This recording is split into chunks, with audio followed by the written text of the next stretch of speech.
Hello friend, good morning.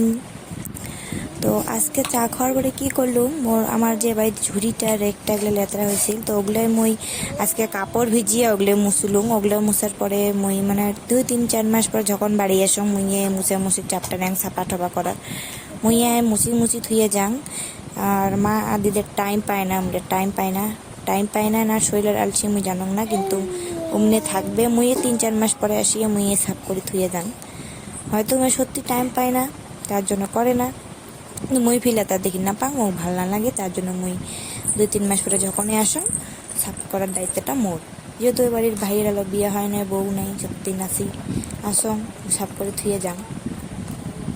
যেহেতু দিদিওয়ালা বয়স্ক হয়ে গেছে, বুড়া হয়ে গেছে, তাই আগের মতন কাম করার শক্তি নেই, খালি রান্দা লাগে রান্ধে, খাওয়া লাগে খায়, বাস এমন করে দিন যায়। তার মধ্যে হলো মোর দাদুটা বেমার, মানে প্যারালাইসিসের মতন, সবগুলো নিজে মানুষের উপরে ভরসা, নিজে একটু কিছু করি না পাই, তার জন্য দিদি হয়তো ওই জন্য শরীরটা হাঁপসে যায় আর পায় না বাড়ির কাম সাফে পায়।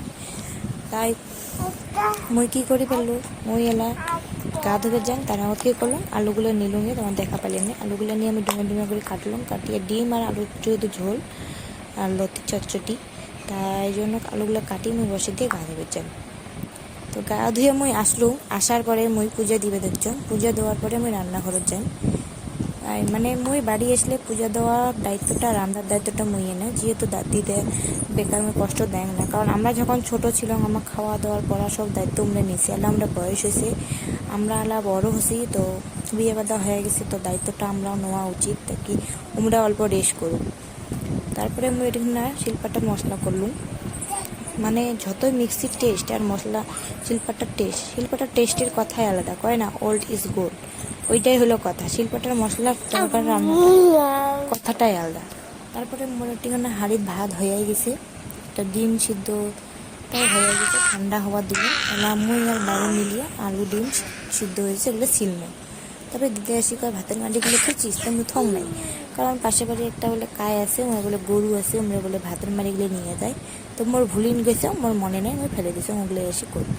তারপরে আমি রুটিটা কাটি নিয়ে সিদ্ধ করে নিলাম, করার পরে মুই এটিখানা কড়াই বসে দিছম, দেওয়ার পরে সব মশলা করি নিছম, করে নেওয়ার পরে দেখো আমার ডিমের ঝোলও হয়ে গেছে, ভাতও হয়ে গেছে, খালি লতিটা করিম, দিদি অল্প পরে কর, না মুই একবার রান্দা মুই ধরছম, মুই একবার রান্দা শেষ করিম তালি উঠিব।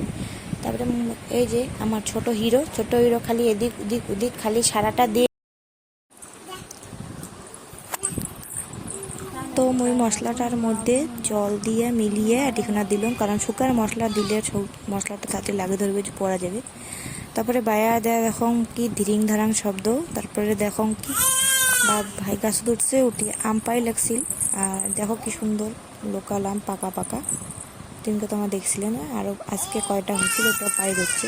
তারপরে মই যে মশলা দিয়ে গেছিলাম, মশলাটা শুকিয়ে গেছে, ভাজা হয়ে গেছে, তারপরে আমি সবজিটা বসে দিলাম, এটা আমি নাড়ি চাড়ি নিলাম, বাস আমার দুপুরে খাওয়া হয়ে গেছে। আর বিকাল টাইমটা বাবু ঘুম থেকে উঠে খেড়ে ধরছি, ভিডিও করে নিলাম। তারপরে বিকালে সবগুলো ভাই